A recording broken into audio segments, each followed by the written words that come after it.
Like the difference between a space that feels like you and a space that feels maybe a little more generic.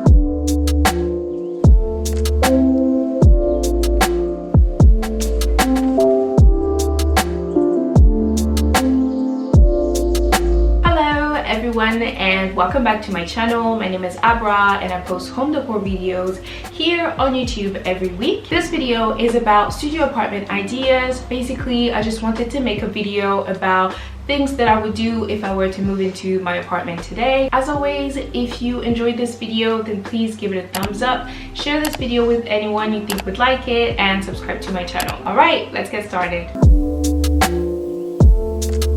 So the first, let's say, tip would be to decide on the overall vibe of the apartment. What I mean by that is just simply think about what you want all of the apartment to feel like.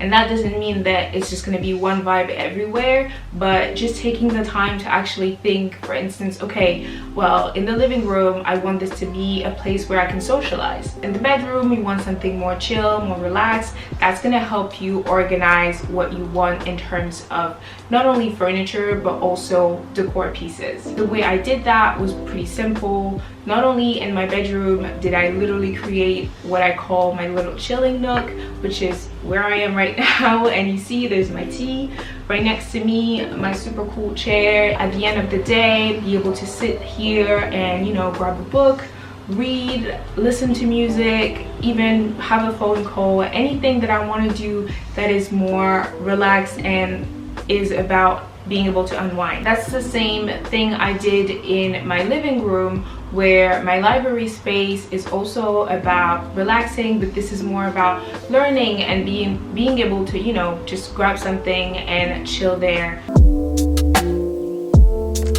Second, I definitely think that if I were to move into a new space right now, I would go ahead and have a budget.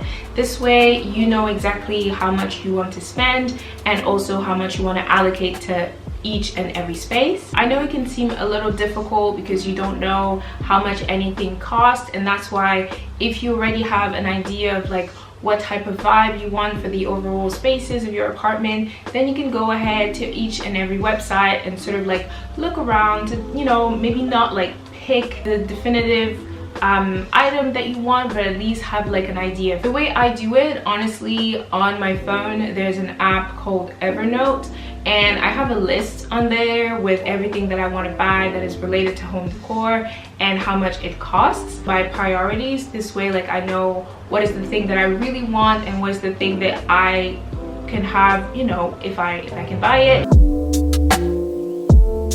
Another thing that is a studio apartment idea, if you are to move into a new space or want to renew the space you are already in, is to have a space where you can have all of your inspiration. I personally enjoy Pinterest just because it's really simple. If you have a Pinterest account, all you have to do is create a new board. You can even make it private, this way no one can see it. Actually, one tip I can give you about Pinterest is when you first made your board and you know what you're looking for, I find that sometimes what Pinterest suggests as like things to add to your board isn't exactly what you're looking for. So what I usually do is I go on the search bar on Pinterest and I type what I'm actually looking for. Let's say like minimalist bedroom, right? So I go on the search bar, I type that out, and then look through the result to find the things that are that, right? Like the minimalist bedroom, for instance. And what I do is I go through the results and I add only the things that really are exactly what I'm looking for. I add them to my board.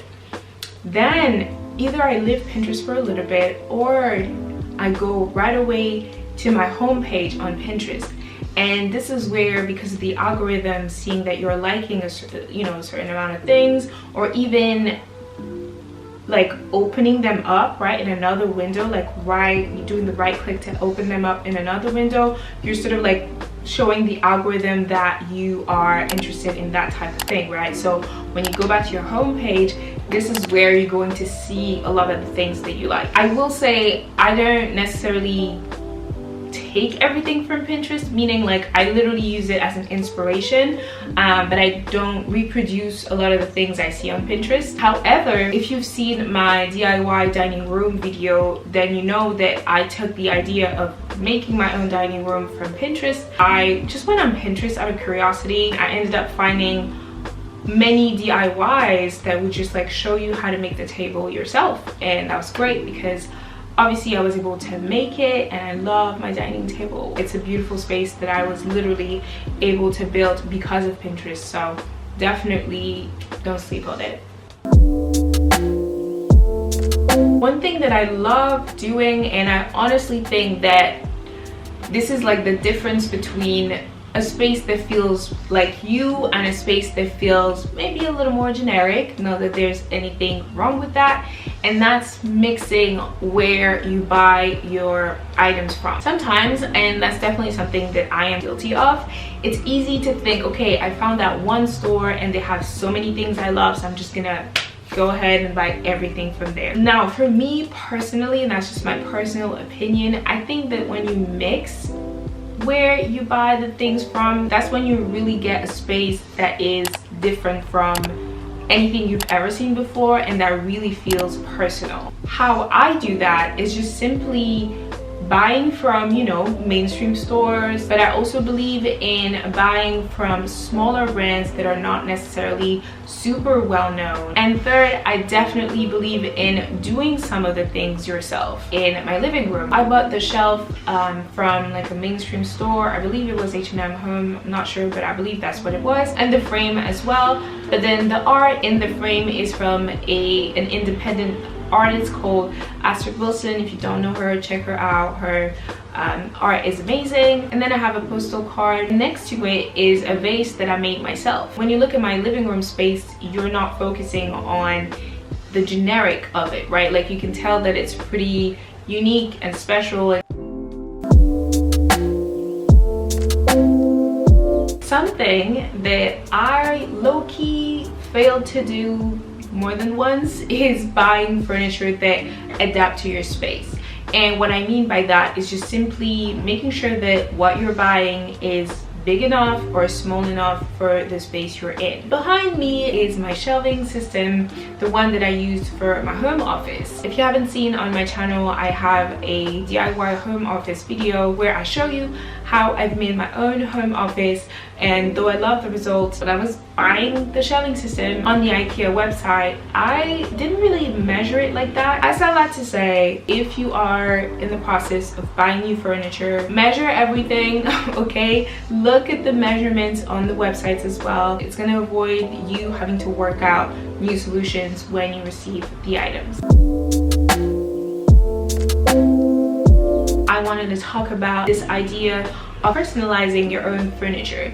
And like I've said, it can mean that you're making something yourself, but it can simply mean that, you know, you're receiving something and you're just gonna modify it to your own liking. I knew that I wanted to buy or change my couch. I wanted something that was like neutral. Honestly, I just had the idea. I was like, okay, well, what about covering it and, you know, kind of like making it anew? I just bought one linen sheet, 2 pillowcases that were linen as well, and 2 big pillows. It worked so well in the space. It wasn't that expensive of a DIY, and honestly, it really once again transformed my living room.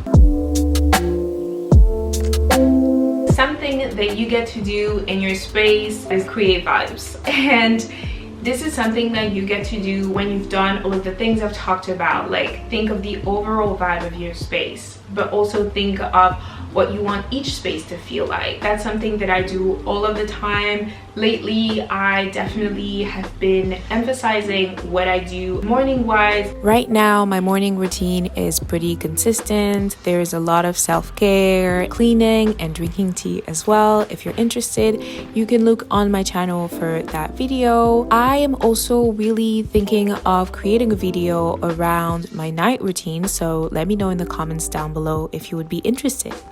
And that is it for today, everyone. Thank you so much for watching this video. I hope you enjoyed it. If you did, then please don't hesitate to like this video, subscribe to the channel, and share this video with anyone you think would enjoy it. I hope you will have a beautiful week, and I will see you next Thursday. Bye! I will see you all next week for part 2.